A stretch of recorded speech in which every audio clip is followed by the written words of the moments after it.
I remember cutting my TV off. As soon as Kobe ran and grabbed that ball, I was like, LeBron. All right, LeBron. Especially losing against them before. CV, what are they? I ain't lying to you. I'm not lying to you. I cut the TV off when I watched that shit. And I watched Kobe run and grab the ball and celebrate. I was like, so what you gonna do? That was our summer free agency. They were dominating. Like, Kobe was winning all these rings. I was like, wait, hold on. Now he got 5 and we got 1? Like, no.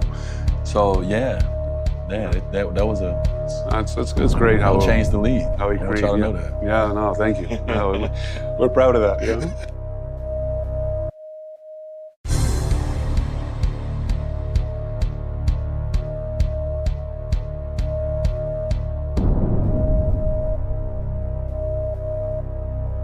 But listen, I will listen to what you have to say, because what you've been saying over the last couple of years is proven once again to be true.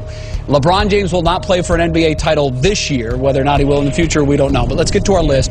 He almost had a quadruple double, which isn't a good thing, because the turnovers were there, but he also, the points, rebounds, and assists were there as well. Grade his performance, so overall grade for LeBron James in Game 6. What is it, Skip? I'm going to give LeBron a break today, because he did have a triple-double, including 19 rebounds. So I'm going to give him a D-, and that's D as in dog minus. That is a break. I thought for sure you had him for an F-. The stat of the night, as you said in your setup, was that he did almost have a quadruple-double.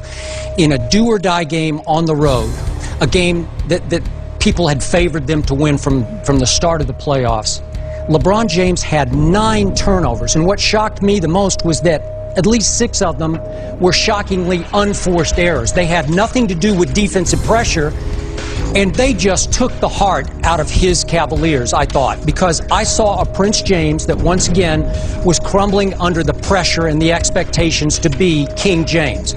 And I want to point out, Jay and Rob, that the Cavs cut it to 4 with 8:37 left, and that was back-to-back threes, because he made a couple of threes. Now that broke an 0 for 10 three-point string for LeBron, and the second one was about as awkward-looking a three-point shot as I've ever witnessed, but it did go in.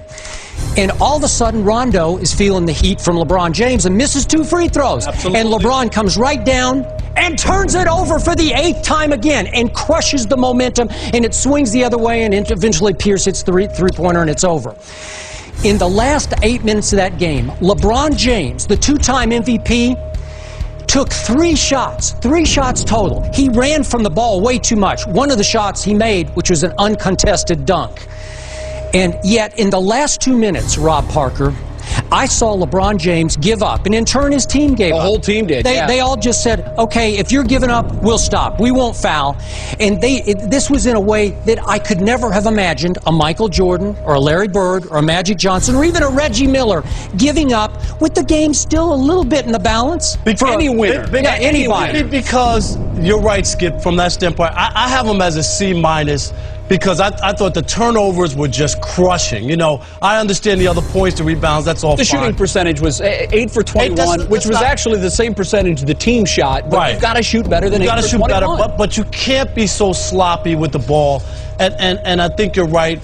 There was a definite giving up at the end where the Celtics had missed some free throws. You get them to miss 2 or 3 free throws in a row, you knock down a couple of threes. Especially with Rondo handling the ball. There's a chance that you're still in the game. Absolutely. I was stunned that they just said, and you're right, but they were signaled by LeBron James, who at the very end, look at where he was. He wasn't touching the ball. He was pushed all the way out. I just thought to myself, he's not engaged at all. Right. And the final minutes, it was each time he held the ball, the first thing he thought to do was to get rid of it. Like he hot potato. It was a game of hot I think potato. you hit the nail on the head. He raised the white flag first, and you could see it. You could see it when they stopped fouling. The whole team put the white flag up. It was something. I think everybody was stunned as they watched that. All right, how much damage did LeBron James do to his reputation with this series of basketball? Look, obviously, for me, as you well know, all too well, it just confirmed everything I've been saying about him for 3 or 4 years on this show, and so much of it I've been criticized for because I've been unfair and over the top when I talk about LeBron James. And so, Jay, just let me say, for the record right now, I'm offended when people dismiss me as a hater. I don't like that term when it comes to LeBron. If you want to use it in the big picture, that's fine. And it's used towards you a lot, okay, when it comes to LeBron James and others, too. As God is my witness, I don't hate LeBron. I don't know him well. You know him better than I do. But I get the feeling he's really a good guy, nice guy. Maybe he's too nice of a guy. But please don't kill the messenger, because all I ever do, and have tried to do from the start with LeBron James, is just watch closely and tell the truth about what I see. And truth is, from the start, I saw Batman talent, supreme talent, the biggest talent I've ever seen in the NBA. But the intangibles are much closer to Robin. He's Robin more than he's Batman. He's Pippen more than he's Jordan. I think that's a legitimately fair point. If I may speak for those who throw the arrows at you when it comes to haters, answer this, because I think this is something that a lot of folks that listen have a problem with. We understand that there are shortcomings in the game. It's obvious. If you watch them as closely as you have, they are there. But the D- is to automatically dismiss a line, Skip, 27 points, 19 rebounds, and 10 assists. Now, yes, the turnovers are inexcusable, and the shooting percentage was pathetic, but a D- implies that he is the worst student in the class. That's where I think those that come at you with that hater line, I think that's the problem that they may have. We're back to Michael Jordan. I feel like he begged this comparison, because he did choose number 23, and he's going to change to 6 next year, but he did steal the powder throwing routine, and I thought he shamed the number 23 the last 2 games, and that's my legacy for him right now, because that's all I have to go on. But well, you have other games. I know, but he was lifeless in those last 2 games. That's fair. To the point I'm saying, he's the fake MJ. He's the 2-time MVP with 2 times the best regular season team by far, to me, and the prohibitive favorite going into the playoffs. And twice now I've gone, okay, I'm going Orlando in 6 last year over Prince James. You got them both. And then I'm going Boston in 6, because he can't stand up to the pressure. The higher the expectations, the worse he performs. Right. Now this is, you talk about damaging his reputation, and I think he did damage it, especially the Game 5 was even more, where people just really lost their minds on what he was doing and couldn't put a finger on it. A lot of head scratching to the disconnect of to the disconnect. Wasn't there. Totally. I think today people should appreciate Michael Jordan more than ever before, because, and I'm not saying it's LeBron's fault, because people always want to make a comparison, totally, Skip, to Michael Jordan. And when you look and now start to compare the notes, how hard it is to win and what it takes other than just pure basketball talent, which we know LeBron has, it tells you about that gene you always talk about. That Michael has, that you got to question now whether or not LeBron really has it. I think those questions are fair. And I think this is what I got. Just 2 minutes ago, I'm in the cafeteria. Young 20-year-old black guy who is a LeBron fan, and those are all the people, Skip, who you hear from, who are all on LeBron's the greatest, said today for the first time, you know what? I think I'm going to be off this bandwagon. He is not Michael Jordan. And I think people are going to finally buy into what you've been saying for a long time. Let me bring something up quickly, because you have always made the contention that it was LeBron who welcomed that upon himself. Truth be told, he was the chosen one, as dubbed by Sports Illustrated. The mass media, Skip, from the time this kid was 15 years old, was saying, as we so unfairly and often do, here he is, the next one. I don't believe that LeBron James discouraged those. No, he didn't discourage it, but at 16 and 17 and 18-year-old, but I do you know how to do that? Okay, what we've seen now, period, end of story. LeBron James was made for the regular season. He's a regular season dynamo. He's made for our Sports Center plays of the night, because he's always #1 in the regular season. But come postseason time, he's the most overrated, overhyped superstar in my history in this business. Seriously. That's my bottom line to this discussion. That's a very fair, I would say that's fair. I would say that's fair. He doesn't have the... With the regular season accolades, we just haven't seen it where we need to see it to this point. Yep.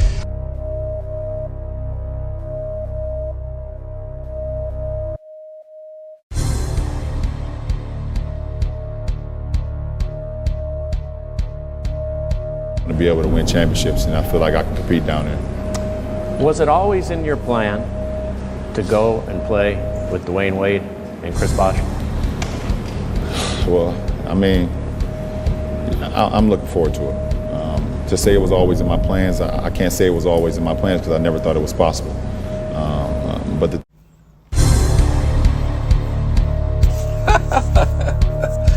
Oh boy. Welcome back to my channel, sports fans. Okay, let's get into this one right here. Since at least 2008 offseason, LeBron, Bosh, and Wade, in my opinion, plotted to take down Kobe in the NBA Finals. Okay, if you guys already confused, let's talk about this thing right here. LeBron didn't want no smoke from Kobe. In my opinion, when we continue to look at this, LeBron was ducking Kobe in 2008, for sure in 2009 and 2010. Because why? If he had lost to Kobe in the finals, it was over. Remember, he wanted to be the next Michael Jordan. He wanted to contend against Michael Jordan. And he had a long career to go. And you could excuse a lot of hiccups in his career. But if he lost to Kobe in the finals, and you got to remember, 2008, remember he was coming out the finals, 2008, 9, and 10.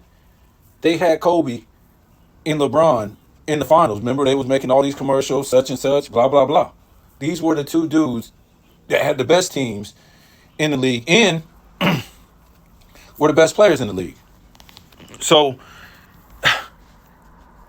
like you heard, back then the media was not too kind. Remember, nobody was paying off the media back then. The media spoke from their hearts. They had no reason to over-exaggerate or under-exaggerate the truth. So back then you heard the truth was the truth. So in the first video, we're going to talk about Stephen A. Smith in a minute and how I think he's working for Clutch. So the first video, way he kind of plays it off, I think we heard this last year, about they only talked in 2010 after Kobe won his 5th ring. I don't think that's true. I think they talked in the Olympics and they saw how raw Kobe was because all three of them couldn't win the FIBA or the gold medal in 2004. All three of them together. All it took was Kobe coming to that team and bringing home the gold medal in the FIBA and the Olympics, right? So to me, I think they first plotted then. And then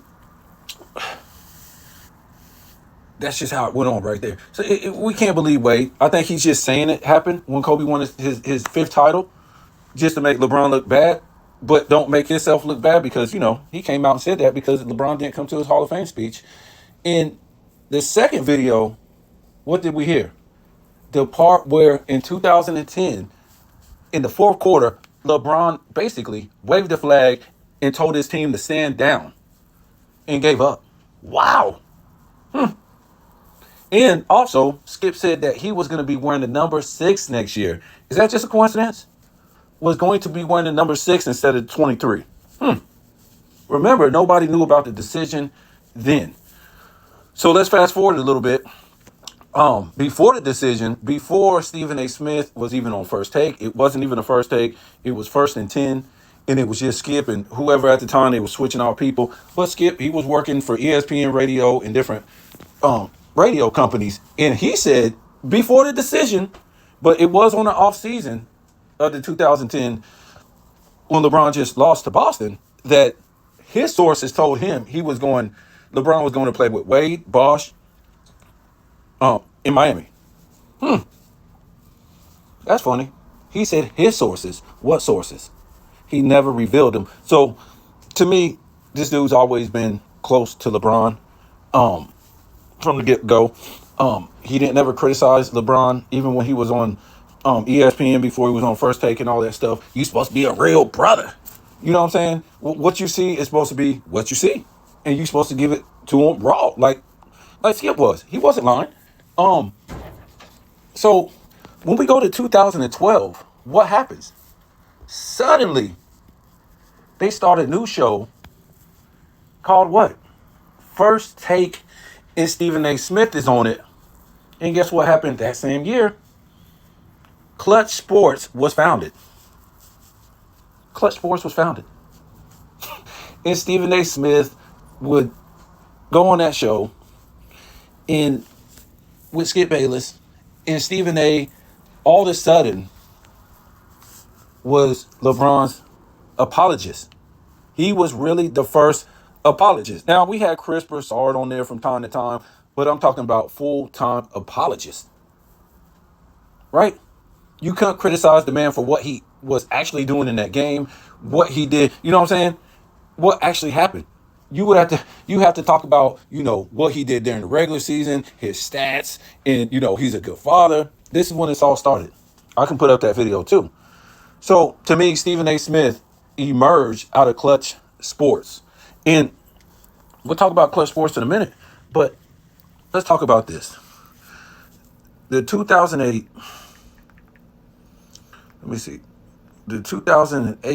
NBA playoffs. And hey, he was playing against a super team, but he had just came off the NBA finals.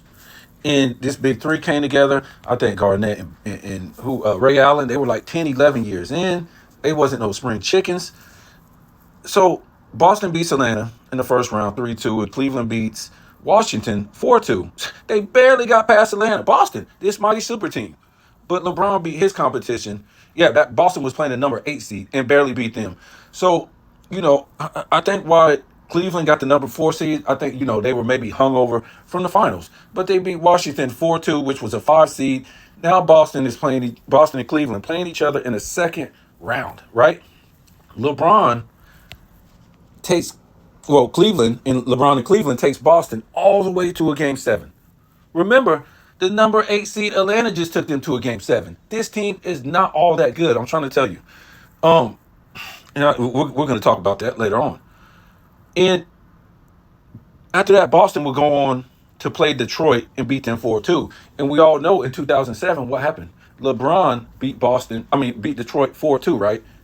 To go to the finals. So if LeBron would advance, that Detroit team really would have been nothing to him, and he would have been back in the finals and faced Kobe. But check this out. Look down at this. You see, Kobe beat Utah 4-0 in the second round. So Kobe had already advanced. So is that just a coincidence right there? Is that just a coincidence? To me, as we go on, I think LeBron was looking over his shoulder to see where Kobe was. He didn't want that smoke, bro. So to me, I think he lost. So he don't have to go to that next round to play Detroit and smoke them. Come on, they was nothing by time then. So as we can see, and we'll keep moving on and looking at these in 2009, 2010. So in that Boston series in 2008, coming off of a meltdown in 2007 NBA Finals, Game 1, LeBron puts up 12 points, 10 turnovers. Woo, get your seatbelt. 11% field goal percentage. Ridiculous. Zero 3-point percentage. Was a -7. Game 2, 21 points, 7 turnovers, 25% from the field, 0% 3-point percentage, and was a -15. Now look down here. Game 2, because the LeBron fans always want to look at what he averaged, his stats, right? But game 3, 21 points, 2 turnovers, but he was 31% from the field. Game 4, 21 points, 4 turnovers, and 35% from the floor. Yes, LeBron fans, you can get this 26 points too if you suck at shooting. It's not going to be that hard. So game 6, the closeout game, he had 32 points, 8 turnovers, 39% from the field, and 0% from 3. The guy, goodness gracious.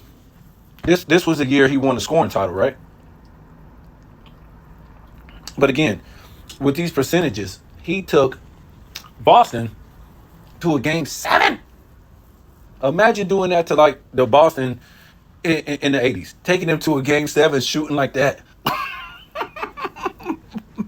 Any team, 90s team.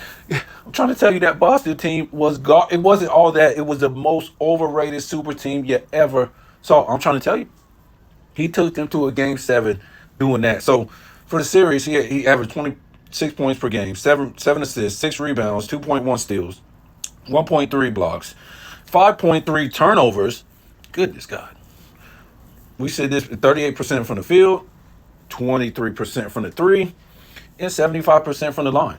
A brick artist all around the board. And like I said, he took this team to a game 7. So when you see percentages like that screams, I'm not even an NBA player in this series, how did he get to a game 7?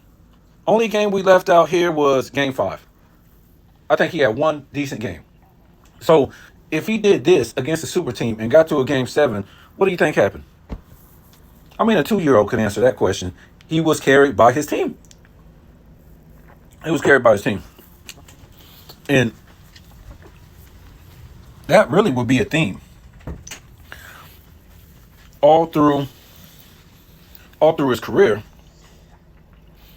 That would be a theme all through his career. That would be nothing new.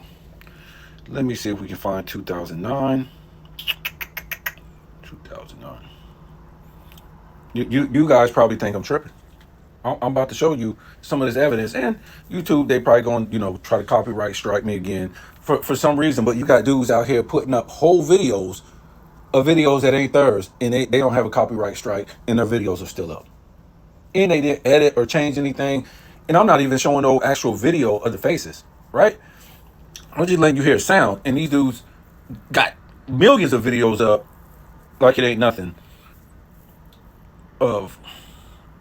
Let me see. So, was this Orlando? No, this is Orlando. I gotta find that one. Yes. So in 2009, it should pop up on your screen in a minute. So 2009, this guy gets the MVP, the stat machine, the weightlifter, the guy that's lifting all these weights, getting big as hell. What's he about 250 now? About 270 in Miami, but he's about 250 now. Barreling the people. Everybody's getting smaller. This dude's getting bigger.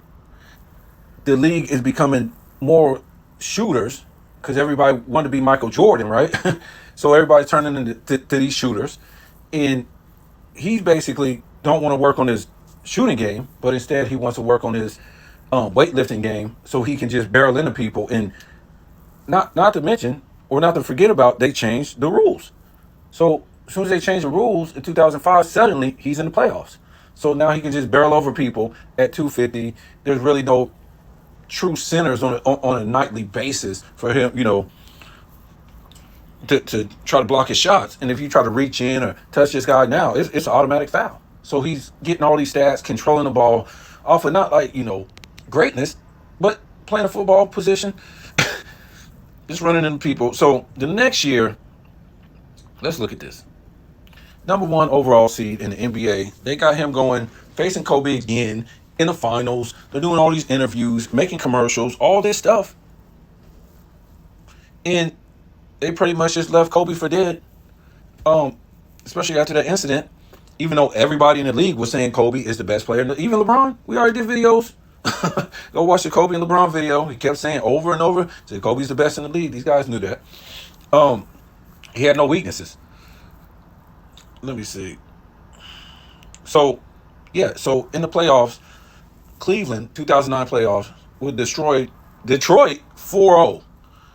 Next series, destroy Atlanta 4-0. Guess what? The Lakers are in a second. No, they made it all the way to the Western Conference Finals and destroyed Denver 4-2, right? They destroyed Denver 4-2. Just a coincidence, right? We all know this, right? LeBron loses to a number 3 seed. Look, Kobe beats a number 2 seed 4-2 in the Western Conference Finals. In the Eastern Conference Finals, LeBron does what? Loses to a number 3 seed 4-2. Huh? Again, is this just a coincidence that Kobe won 4-2 and LeBron lost 4-2? I think LeBron is looking over his shoulders. He don't want none of that smoke. He didn't want to go to the finals. That's a career-ending thing. Remember, him and Kobe are like best friends. Go watch my video, LeBron and Kobe. These guys are best friends. So LeBron already knows. He's already had interviews in the 2000s, all the way up to 2010, the early 2000s, saying Kobe's the best player in the league. Whether he was sitting next to Kobe or he was doing an interview by himself.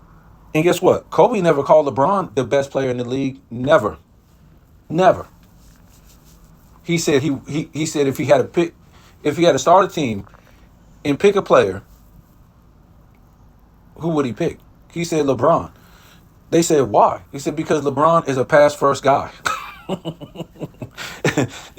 And Kobe, he said he likes to shoot. He likes to score. He can score with the best of them. He said that's why he would like to play with LeBron. He didn't say nothing else. He didn't say LeBron was a good shooter, a great shooter, a good teammate, nothing like that.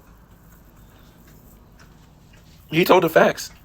And so let's look at this. They played Orlando Magic in 2009. The closeout game, number 6, and we all know. Remember that shot LeBron hit? Only for naught.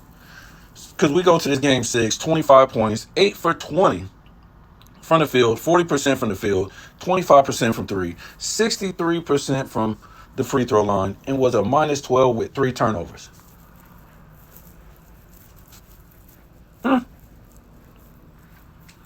And if we go back and look at this thing in 2009, how did Orlando get to the Eastern Conference Finals? Well, let's go back and look at it. Let's go back and look at it. Orlando smokes Boston 4-3. Remember this super team we've been told about all this time, this great super team. They get smoked by Orlando 4-3. And funny part about it, LeBron, as the number 1 seed overall in the 2009 playoffs, couldn't even take them to a game 7? But Boston did. But look at this. And we already looked at it. Shall we say it again? It's no coincidence that LeBron lost 4-2 and Kobe won 4-2 against the number 2 seed in the Western Conference Finals, Denver. He didn't want that smoke. He didn't want that smoke. And this is going to be the kicker right here. The next season,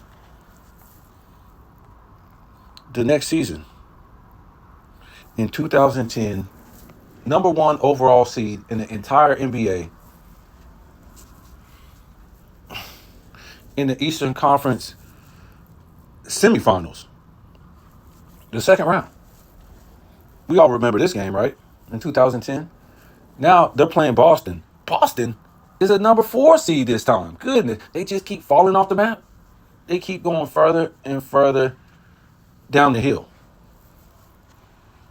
And if we remember the clip, what Skip said in the 4th quarter of this closeout game that skipping the whole panel, right? Said that LeBron waved the flag and gave up, and that he called down the rest of the team to stand down and stop playing.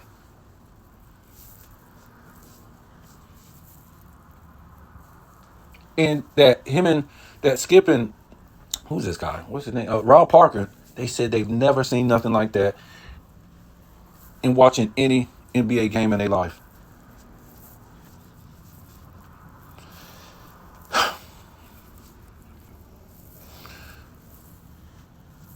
So when we look at this, LeBron lost to Boston 4-2 in that second round. Let's look at what Kobe did in the second round. Well, he smoked Utah 4-0. He smoked them 4-0. So LeBron already knew going into game 5, going into game 6, that Kobe is on fire. He's on fire. Can't be stopped. And that either way, if LeBron advanced, who would he have to play now? Well, now he would have to play Orlando, right? The team that just beat him. So now you're in some type of real dilemma. I don't want to keep moving on because Kobe is on fire. And I'm telling you, this is a coward move. And if I move on, I have to beat Orlando and get to the finals. Because if I move on and beat Boston, guess what? Now I got to play Orlando and beat them, because what will that do to my reputation, right? If Orlando beats me 2 times in a row, back-to-back seasons, and I got the number 1 seed, what would that do to my legacy? And for Howard, that would enhance his legacy if he beat LeBron in back-to-back seasons to go to the NBA Finals and play Kobe. So it's better just to lose, right? To Boston in the second round, and I can make up an excuse, right? I mean, I got a meltdown anyways. Not to get past Boston, but my excuse will be, that's a super team. I didn't have a super team. That will be my excuse, right? And he's gambling on the fact that when Boston beats him, guess what? Now Boston, he's hoping that Boston will win the championship and beat Kobe. And then he could say, well, that was the big 3, a super team, and they won 2 championships. Even though they beat me, they was a super team, and they won 2 championships in 3 years. Guess what? It didn't happen. Kobe beat him in a gritty Game 7 where everybody was breaking it up. That's how much defense it was. And Kobe had 1 Hall of Famer, no top 75 player, against 3 top 75 players, and maybe Rondo, Hall of Famer in the future. I don't know. They keep lowering the standards for the Hall of Fame to help LeBron out, to help these guys out these days. The standard today is traveling, carrying, no all-around skills, just sitting at the three-point line. So who knows? So that kind of backfired on LeBron. Boston not winning the championship, and Kobe winning his 5th ring. And Kobe was touted top 5. Some people had him top 2. They have taken down a lot of those videos from ESPN. Taking down a lot of those videos of them calling Kobe top 2. And could he be even better than Jordan if he wins 6? So we all know what happened next. And that's why I was trying to tell you guys at the beginning. It was just no coincidence that when LeBron was in a decision, have you ever, I mean, not ever, did you ever plan that you would play with Bosh and Wade?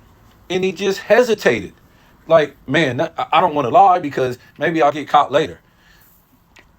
And then he kind of talked around it. He just said, I never thought it was possible. So no. Huh. They plotted a long time, man. They couldn't win on their own, right? On the level that Kobe was winning. Remember, Wade had Alonzo Mourning, Gary Payton, Shaq. What's his guy's name that played for the Celtics? It was him and Pierce back in the day. I'll remember his name in a minute. He's broke now or something like that. Antoine Walker. I mean, that team was loaded. I think White Chocolate was on that team. So Bosh wasn't going to win no championship, being no leader. So Wade needed all those people, all those foul calls, all those Hall of Famers to win. And I'm not trying to knock that guy, but he knew once Kobe, got a fringe Hall of Famer and fringe All-Star, because I don't even think he made no All-Star appearances, right? Pau Gasol before he went to Kobe. And LeBron damn sure wasn't going to win no championship without a super team. So LeBron, in the video, Skip talks about him wearing the number 6 the next season in 2011, before they even said anything about the decision. You had Stephen A. Smith said something about it before the decision was even made. All this was planned. He melted down guaranteed for me, in the 2009, 2010 playoffs. guaranteed, because he didn't want to see the smoke with Kobe, because his career was going to be over. So we know what happened in 2011. I don't know if this was like karma on Dwayne Wade because he beat what's his name, Nowinski in 2006 in the finals. I don't know if that was a karma on him because he went and built his super team, so he was going to beat Nowinski again with the super team. Wow, with another super team, right? So we know what happened in 2011. LeBron's career was pretty much a train wreck. It could never be repaired after what happened in 2009, 2010, 2011. Nobody had a worse superstar career than that. This guy was an official loser, choke down artist, meltdown artist in big games. And he didn't have the all-around game to come up big in big moments. So what happens? Like I said, 2012, they win the championship. Finally. Who comes on the scene? Clutch Sports. Who comes on the scene? Stephen A. Smith. So this is when they start to repair LeBron's career through Clutch Sports, right? And, you know, only dummies believe this dumb story that some dude that was selling jerseys out of the back of his trunk at the airport that LeBron saw one day became his right-hand man with no business degree, no degree in being a sports agent or nothing like that. This is just the worst story you ever heard. And I've talked about this story. I'm not going back to it. Anybody with a brain knows that LeBron started up Clutch Sports. So Clutch Sports would start to repair LeBron's career by lying. Now the new ESPN, these new sports outlets, they are not to say nothing bad about this guy. The only person that you heard say something bad about him now, starting from 2012, was Skip. He was on an island by himself. Before that, everybody on ESPN was telling the truth about this guy.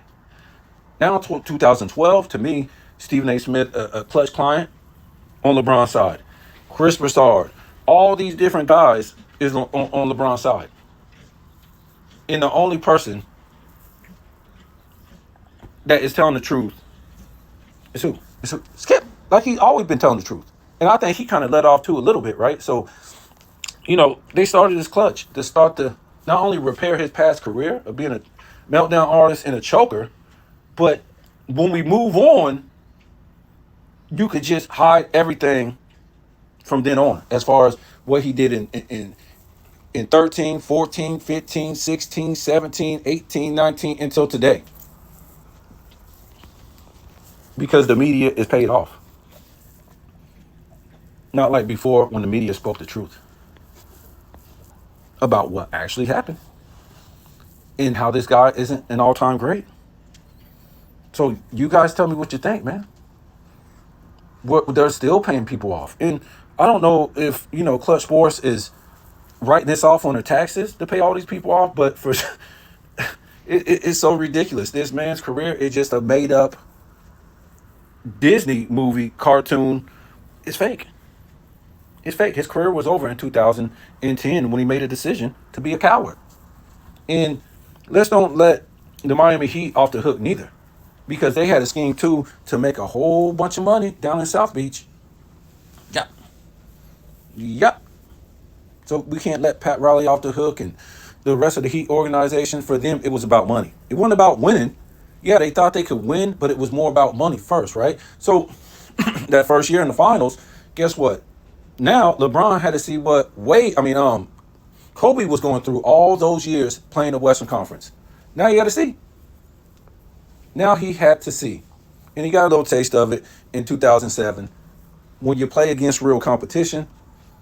And like I said, he's been getting a taste of it all of his life, playing in the easy conference and getting rolled up.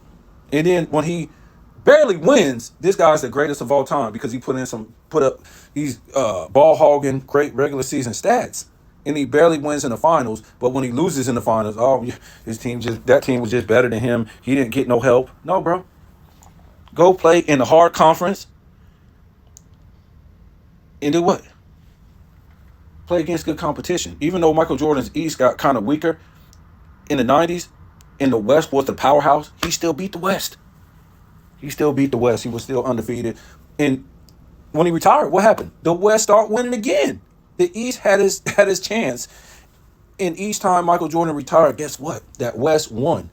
So Jordan was stopping the greatest centers of all time in that era in the 90s and was winning against a stronger conference.